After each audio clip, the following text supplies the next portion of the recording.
Hey, everybody. Good afternoon. Welcome to Gut Checks, Stories of Hope and Inspiration. Today, I'm beyond excited to have my good friend Lisa De Paulo here today. I'm going to give a little bit of an introduction for Lisa as we start because, we talk about gut checks and when we talk about thinking about things in different ways, boy, Lisa really does in what she's done from her career and then what she's doing now for colorectal cancer awareness. So I pulled together a few things. Lisa is, or was, a star University of Texas golfer and the 2007 LPGA Professionals National Champion. She had 2 wins on the Futures Tour, 2 wins on the Players West Tour, and 2 wins on the Pacific Golf Tour. She also finished tied for 3rd place in the 2021 Senior LPGA Championship, and she won the senior division at the 2023 LPGA Professionals National Championship, which I was able to say, thank goodness, because I stumbled over that like 3 times as I was getting ready. She shot 6 under for the 54-hole event, and she won by 7 strokes. You are a badass, Lisa. Well, I'm glad it came together that week.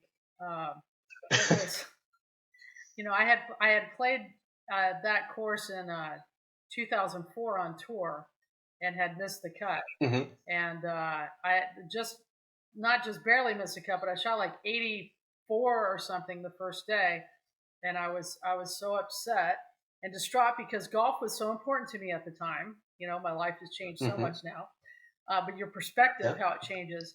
And I was sitting in the bar, had to play the next day, and the bartender, I was like, "Can you just give me another glass of wine here?" And he knew I was a player. I showed him. Well, I didn't know he didn't know I was a player, and I just said, "I really had a rough day." And he goes, "You had a rough day." And he showed the leaderboard on the TV scrolling in the bar, and he goes, "One of the gals out there is a pro, and she shot 84 today."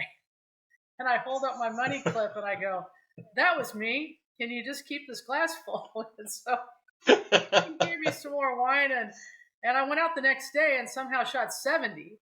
And it was actually in USA Today, one of the little blurbs in the sports. Sure. And it said LPGA Lisa De Paulo shoots 84-70 but still misses cut. And I was just like, well, hey, I made USA Today. But it just showed I didn't give up. You can't ever give up, right? Absolutely. Well, in your bio, it didn't say that part of the story. That makes it even more. That's what epic. Was funny about that win last year was it was really gratifying because I was able to go back to quote the scene of the crime back from 2004. I hadn't been there since then, and I had a little fire under my belly. So anyway, I would say so. Well, that's pretty cool. That is a great introduction. As we're having this discussion today, I wanted to let everybody know, Lisa and I met just a couple months ago. We were down at the Cologuard Classic in Tucson, and we were as part of the Pro-Am together. And then I was able to sit and hang out with Lisa and her fiance Patty and my daughter Natalie, where we were really able to get an idea and perspective on each one of our colorectal cancer experiences. Lisa lost her mom. She got colon cancer in 2012, I believe, yes. Right? Or 2012. And then you had 20 months where you were with her, and then she passed in October of the next year, right? 2014, yes, yeah. 2014, okay. And I know, and that's, your mom is a great inspiration to the Why Not hat. And I know I have one here too, and I think I'll put it on for the rest of the show because that makes us look the same. There we go. But could you tell us a little bit about your mom's battle, your experience, and what brings you here? Because one of the things as I've been exploring and looking at different aspects of colorectal cancer, it's that so many people think about this as being either a man's disease or how do we increase awareness and advocacy within the women's community, the whole community, but more just as much within women. So could you say something about that? Yeah, absolutely. Colon cancer was never on my radar at all because I actually thought it was a man's disease. I I started playing golf with my grandfather and playing with all his friends. And I remember one time in particular, one of the best players in the group was not playing that day. And I asked my grandfather, and I said, why isn't Eddie playing? And he goes, oh, well, Eddie's doing what men do when they turn 50. And I said, well, what's that? And he goes, well, they go and they get a tube stuck up their hoosie watsis, and they clean it, make sure everything's okay. And I go, oh. That's a technical term, I think. Yeah, that was yeah, exactly. And so anyway, fast forward on, you go and you get mammograms, and then because that was my grandfather. I was like 13 years old. Then I grow older, and I'm getting mammograms and getting PAPs, and I'm doing everything that you're supposed to do. And my dad was a doctor, and then my parents got divorced, and then she married another doctor. So it's not like didn't have doctors in the family. Nobody ever talked about cancer. We didn't have cancer in our family. But my mom would always say, kind of like a badge of honor, that, oh, I don't like going to the doctor. Oh, I don't go to the doctor, like a badge of honor. And I said, well, Mom, you've married 2 doctors. And she goes, well, I mean, I've married them. It doesn't mean I like to go to them. And so I would call her every year in November. I always got all my tests done, my eyes, my breasts, the whole thing. Just never thought about it. In 2010, I actually had a job, and my boss was going to be gone the next Monday. And I said, he goes, well, I'm doing what men do when they turn 50. And I was like, oh. And he said that again. He did it again. It just kind of came up. This is in 2010. And I'm like, and he goes, colonoscopy. And I'm like, oh, okay. I graduated University of Texas. I had no idea women are supposed to get screened too. But now I'm like 43 at the time or something. So I'm not even thinking about it. Fast forward 2 more years, end of 2012, my mom had really not been feeling well. Went on.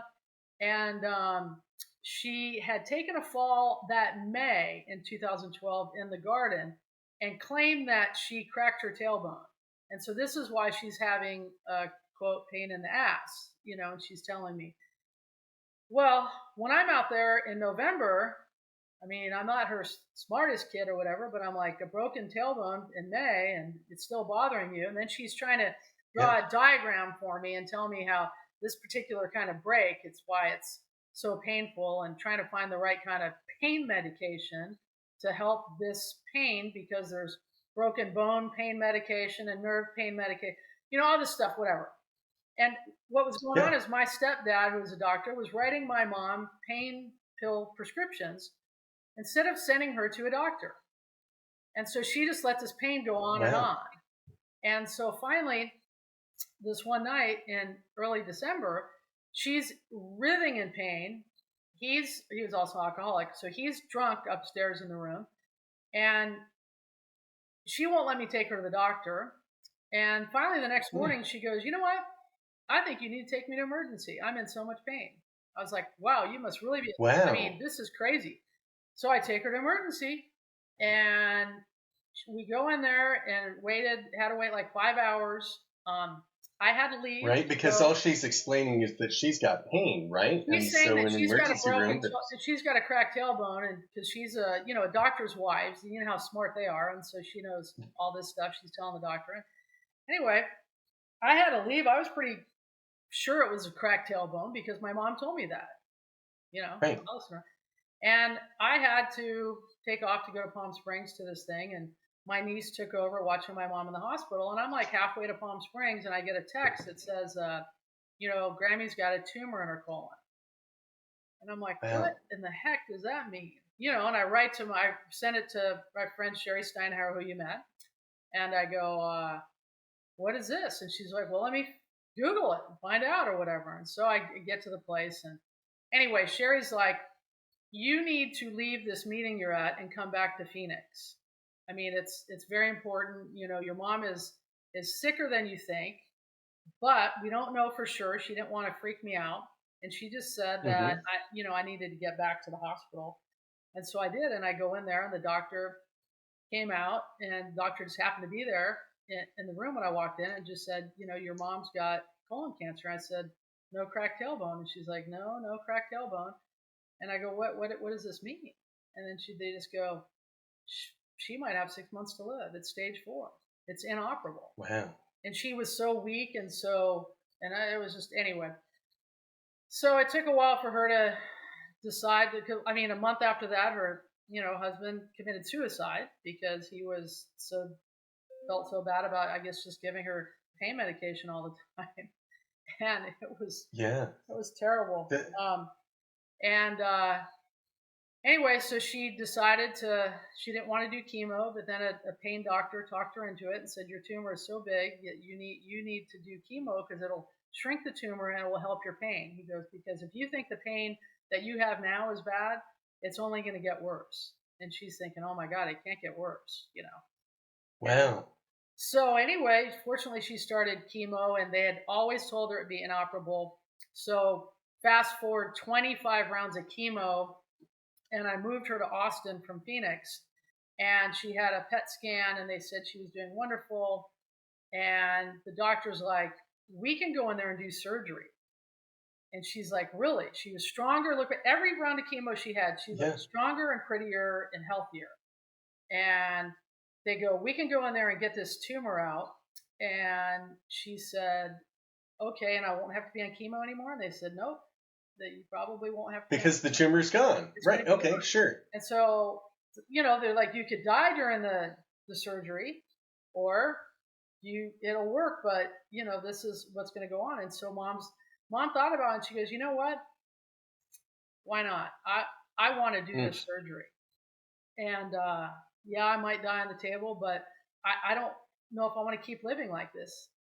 And then of course the big thing was her big request was, I don't want to have a bag, and I don't want a colostomy bag. And so anyway, she did the surgery, and the doctors have been calling her a miracle patient. When they went in there, they anyway, back to the why not.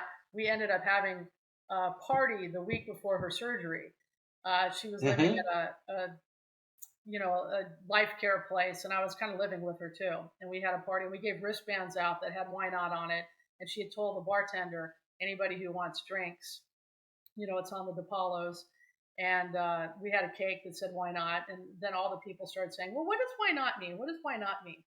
And she goes, well, I'm having surgery on Friday, so why not have a party? Wow. And why not have a party? That was why not. So then she got through the surgery, and after that, the next 14 months of her life, I would honestly say about every decision she had to make was why not? Whether it was have another glass of wine, or let's get a motorhome to have the dogs in, or something. It was why not to the extreme. And so I just wanted to continue living why not. The back of the hat says cancer sucks. So yes, it does. Cancer sucks, and why not? But that's the why not story. Your mom was a heck of a fighter, wasn't she? Obviously, I mean, she certainly to have gone through so much. For somebody who was as vain as she was, and was scared to death of losing her hair, which she never lost her hair, but she did start wearing wigs. And she got about 4 or 5 wigs in her little collection, and she gave them different names and everything. And she looked outstanding. And when she had to go in for another surgery, because after that main surgery, she might have had the surgery, maybe I don't know. There was a blockage in there, and so she had to go in for emergency surgery. And they did have to give her. She did have to have a colostomy bag. And anyway, then that was a whole nother process that went on, that she absolutely amazed me with her grit, and something that she desperately said she went into that surgery saying, I do not want to have a bag. I'd rather die. And when she had to go in for that surgery, the doctor came in, and he said, okay, here's the deal. Your mom will die right now if you do not sign this paper and agree for her to do this. She doesn't want it. I know she doesn't want it. What do you want to do? And I said, well, that's fine. And then she had the surgery, and a couple days later, I'm in the room, and she's trying to whisper to me that she has to go to the bathroom. And I said, okay. And then she's like, well, I got to go number 2. And I said, okay. And anyway, I lifted up the sheet and I said, you can go. And she looked at me and she said, what did you do to me? And anyway, I just said, I'm sorry. I said, I wasn't ready for you to go. And I had to make this decision, and, we'll just have to get through this. So it was a really rough month of learning how to deal with that. But then we got through it, and she started rocking white pants and everything. And she was just amazing. So. And as you and I talked the first time, and we were sharing our stories, I think she had said something later on to the effect of that, where earlier, right after she found out, what did you do? But then I think she said thank you later on, right? And just how appreciative that she had for that extra time. That did come at some point when she had to get back on chemo again, and she was on that chemo that had the Eritican in it. And okay. The nickname was I Run to the Can. And so got it. Oh, sure. It was very good that she had that, because, to go run to the can as much as she would have had to, I think had she not had that, I don't know if she would have made it that far through chemo. You know sure. what I'm saying? The side effects were so bad, and having to, get up that many times in the middle of the night or something when something was going wrong. What are you going to do? Now you can just kind of lay there and let it happen. So. Wow. Well, and certainly you mentioned that pretty much you took time. Once you found out she was sick, you were devoted to her. I stopped everything. I moved from Austin to Phoenix. I was with her for 8 months in Phoenix, and then we moved to Austin, because at the time I just couldn't do Phoenix at the time. I didn't know anybody, and in Austin, at least I knew people. I could make phone calls and be around my friends and have some support. I honestly, I looked at her. I said, you know what? We're both dying together, and we need to live. I go, so we need to either decide to start living and surviving. Are we just going to exist, or are we going to live? And it was a choice that had to be made. And so we ended up moving to Austin and living. And she, God bless her, she came out here and like reinvented herself. She was awesome. She sounds like a heck of a lady. Yeah. Well, you mentioned, and we'll dive in. I want to dive in more about, this is not just a man's disease, but one of the things that you've highlighted so much so far is that having cancer, when somebody has cancer, yes, that one person is fighting cancer because they've got it in their body, but cancer affects everybody. And here we are, especially with colorectal cancer, where we know that this is a disease that's preventable with screenings and with colonoscopies, and yet we choose not to. And that burden is not just on us, but all the family members or kids or whoever, that there is that giant ripple effect. So I hate to use that it's almost selfish. I understand sometimes people say, I don't want to do it for my reason. Well, you know what?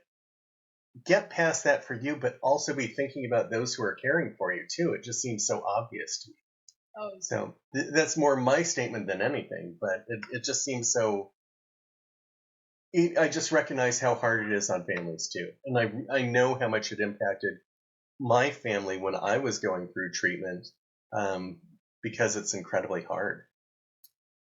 It is very hard. And I think people don't know how to, react or talk about it. And in my family, I ended up, because I was, single at the time, and I didn't have anybody, all I wanted to do then was take care of my mom, especially after her husband died.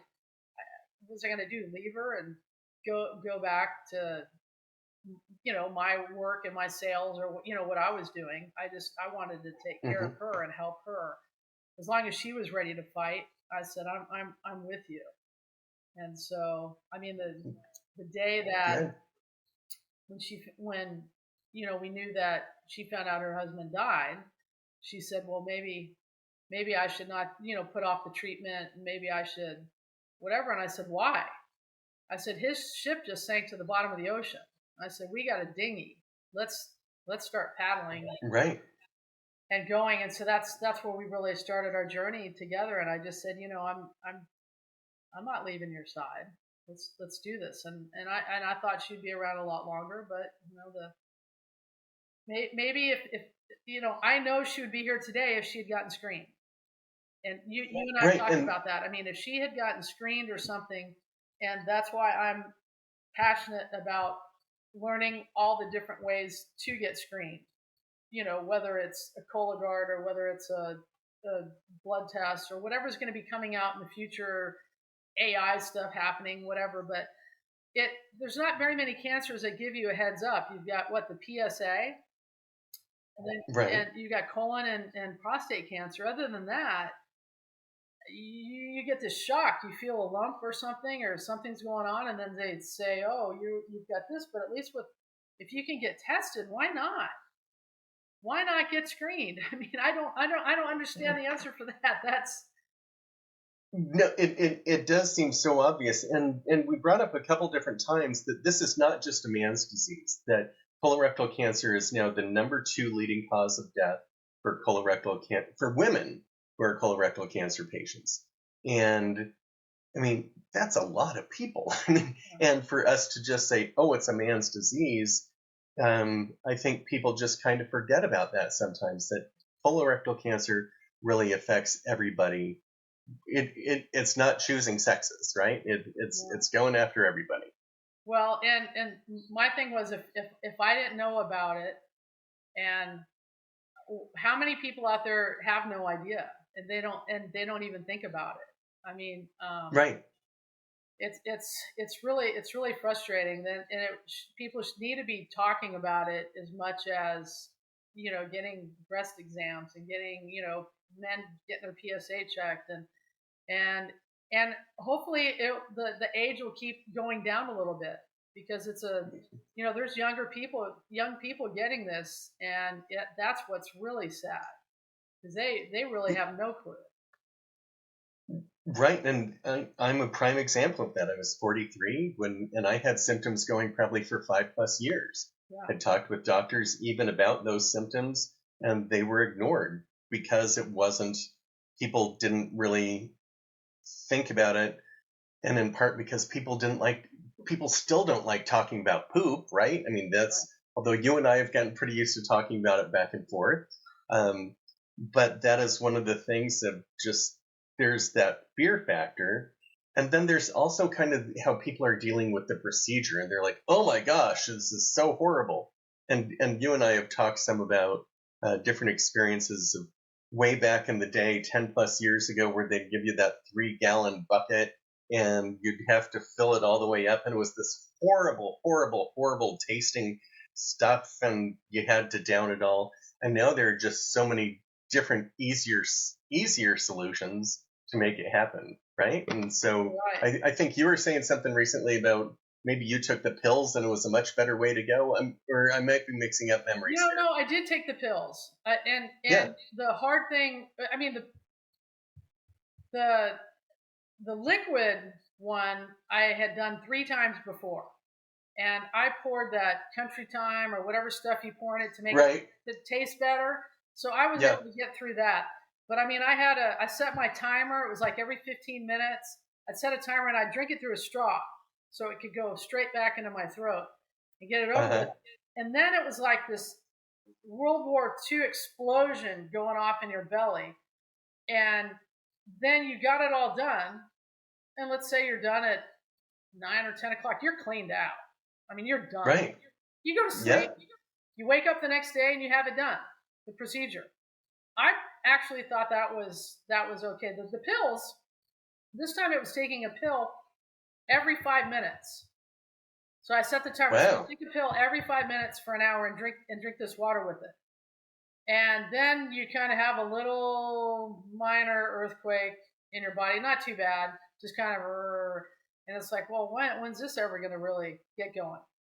And then it's like too many previews before a movie, right? You're like, come on, let's get the show started. Right. Exactly. Okay. Well, then the worst part was then it was like 12 hours later or something, or 6 hours later, I had to wake up again and do it 6 hours later, every 5 minutes again. So I had to wake up at 3 in the morning and from 3 to 4 in the morning, or 2, 3, something like that, every 5 minutes, and drink it and get done. I was like, it was kind of like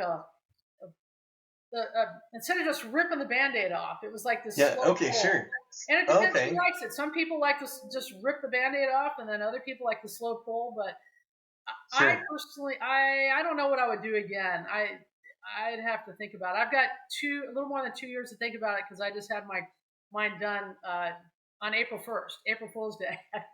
That is a heck of an April Fool's Day joke, and obviously everything was clear and things were good for you, right? Yep, everything came back really good, but they did have like 3 polyps in there again, so it needs to be 3 years instead of 5 years. Sure. Yeah, so it is fascinating to me more people that we now almost say it matter of fact, like, yeah, there were a couple polyps in there, but if we were to think about it, if you hadn't had your colonoscopy now, those polyps very likely could have grown up to be cancer, right? So it's just, even by following these we have to be following the process. I'm a prime example of that I'm working to get mine scheduled, because they are still monitoring a little bit, and I'm at every 2 years. And I would be having a different conversation with you if we met you. I'd be asking you about treatments or this or that, and I didn't. Right. I'm so lucky. So I don't know how it affects you when you meet somebody and they just go, nah, I haven't had time to do that. It just drives me crazy. And if I know them well enough and I have their phone number, I'll keep bugging them. But my favorite text or email that I get is when I've met somebody and I've talked to them and they've heard my story and they go, you know what? I'm getting that on my schedule. And next thing you know, I get an email that says, hey, I've got my colonoscopy scheduled, and they'll send me a screenshot. And then to me, that's just like, that's like winning a golf tournament. It's just like, are you kidding me? That's important stuff. To make a difference in somebody's life, that's what's important, That is, and that is ultimately why we're both here, right? To share your mom's story, your story, my experience, as well as others, with the hope first that they're having those hard conversations with their doctor, if their doctor ignores them, that they're actually making the point to get screened, and then if and when they're ill, if they get diagnosed, that they're having those continuous strong conversations to be advocates for their own health. So we just need people more and more to be doing that, right? So, thank you for doing what you're doing. I enjoyed reading your book, so thank you. Thanks for the sneak peek. People get to read that, and that will help open up eyes, and that's what we need to do, is just keep opening up eyes to symptoms, to things, listening to your body. Something's not right. You know what I didn't realize? It's very interesting. We were talking about poop. Might as well keep talking about poop. Yep. My mom, after about her 5th round of chemo, it really was a big changer for her. And I said, well, what's going on? She goes, things are different. And I go, what do you mean things are different? And she goes, well, and she takes out a yellow piece of paper and she starts drawing these like little dime looking things, like slivers. And then she drew like a big banana. And she goes, don't you think, she goes, this is how my poop used to look. And she goes, and now I just had one of these. The tumor was so big in her colon that it was trying to slide by, these little slides. So what a sign. What a symptom that that went by. Like all of a sudden, if I had weird looking things, a radar will go off. Right. Maybe somebody will listen to this and go, wait a minute, I don't have nice big old looking things. I should. Well, and that is, right, get checked. It is funny as you talk about that. People ask about my symptoms, and I go with the obvious ones. I say, I had blood in my stool, and then I got constipated, and we almost had to divert a flight because it was so bad. But your point about poops getting smaller, that absolutely happened to me too, because the tumor had built up around the intestine and there wasn't a place to go through. So, Right. and then with treatment, as the tumor shrunk, Then it could go. poops got better, right? So, That's amazing. and this will be great. I hope we get extra viewers as we're talking about this part. But what was the point I was going to make? It was that test. Oh, but it's fascinating, some of those feelings and listening to your body that you have, right? That for me, once my tumor got removed, I could tell it was gone because I had had this low-level sensation in my stomach for probably 18 months. And I would wake up in the middle of the night sometimes having dreamed about going to the bathroom, and I was almost afraid when I woke up that I had pooped in the bed, right? But the moment the tumor was gone, that whole sensation just disappeared. Oh, so fantastic. Right, but it was just one of those. Got better. Your quality. My dream quality's got a whole lot better, right? But it is a great example of listening to your body, and I mean, if I had added that to the list of, okay, I've got this lower pain in my abdomen, let alone all these symptoms, how silly am I? Or that, I mean, your mom thinking it was a broken tailbone, right? So anyway, crazy. So it is crazy, and that's why we're here, is to have people hear stories like this and know that if they have symptoms, they need to be talking to their doctors. Absolutely. Whether you're a man or a woman, or whatever identity you choose to follow in under, right? So it does not matter, and that it's not a big deal. So awesome. Well, cool. What is going on next for you? You've got a tournament coming up. You've got big plans, I think, in October, right? Yeah. Besides the tournament. Oh, besides the tournament? You mean besides the senior LPGA at the end of this month? You mean what's going on? Oh, it's going to be September 29th now. Sunday. Okay. Getting married. Congratulations. Yeah. That's what I was talking about. Yes. Well, I know now the cat is really cool. Out of the bag. I guess when everybody starts looking at this podcast, everybody will know. So you've got the senior LPGA event later on this month. Yeah, it's in St. George, Utah. Christy Kerr's making her debut as a senior because this event is 45 and older. Some of the senior events for women are 45 and older, but our U.S. Senior Open, which is our biggest event in August, first week in August, it's $1 million person. It'll be on TV 2 of the days at Fox Chapel in Pittsburgh, Pennsylvania. That one is 50 years and older, and so that's nicer.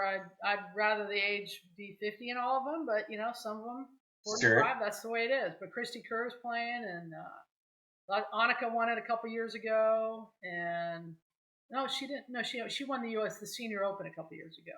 But we've got some great names playing. Laura Davies is playing, Julie Inkster, and all the names that everybody knows. Well, that is very cool. I was so lucky. Was it just last week where I played in a Pro-Am with Sandra Palmer? With Sandra Palmer, who is a future Hall of Famer. She's about to be elected, or she has been elected in, but the actual ceremony, I think, is still coming up, right? Yep, June 10th in Pinehurst, and with her and Padraig Harrington. So that's awesome. And she's 80, and she was out driving me consistently.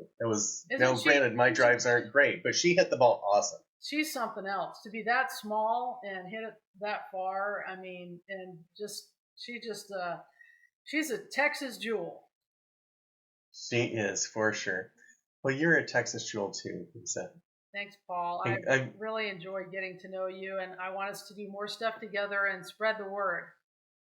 Absolutely, and we'll be working on this. I mean, why not, right? Why not? Why not?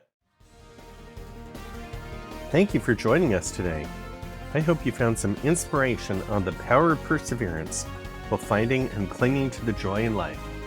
To learn more and continue this conversation, join us at irondadbook.com and make sure to sign up for our newsletter and free gift.